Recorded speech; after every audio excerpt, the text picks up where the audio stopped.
both you guys or just Chris? Do you guys? You can go back and forth or whatever you want. If Chris says something that starts to make him cry, then get close on the tears. Yeah, there you go. Like Barbara Walters. Yeah. All right. Uh, I am in Chris Cornell's dressing room at the Showbox Sodo. Thank you for taking Yeah. some time. My to talk to pleasure.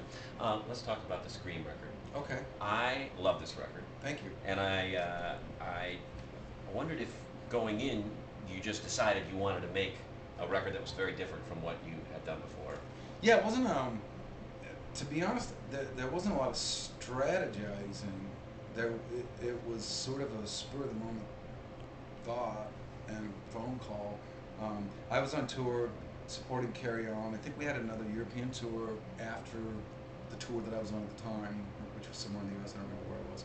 And I'd come back from South Africa, and there was this thing with David Cook where he did my arrangement of the song Billie Jean, and it sparked a whole bunch of like international interest. It became like this song that every contestant of every American Idol across the world, which they call the X Factor in most countries, started doing it.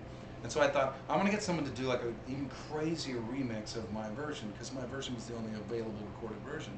And somebody said, well, you should call it Timbaland, because I keep hearing he's interested in working with rock artists. So eventually got him on the phone, and he had no interest in doing any remixes really at all.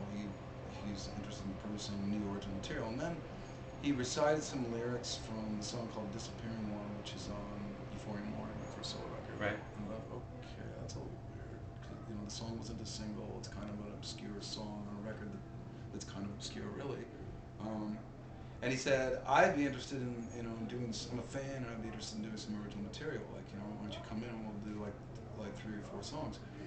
And I thought, well, that's cool and everything. You know, it sounds like it would be fun, but I don't know what I would do with 2 or 3 songs. To me, like, I guess what most people do is then they go get another producer or something else, or they just add to it and make an album. Mm-hmm. To me, that doesn't really feel right. But then I thought, I've heard you make albums in like 3 weeks. Like, you're the only person I've heard of that works as fast as I do. So why don't we just go make a whole album? In my mind, that would seem great. Now, you know, I'd have like a 3rd solo record that's just completely different than anything I've ever done. He was like, I'd love to do that. And somehow or another, within like 3 weeks from that phone call, we were together making that album.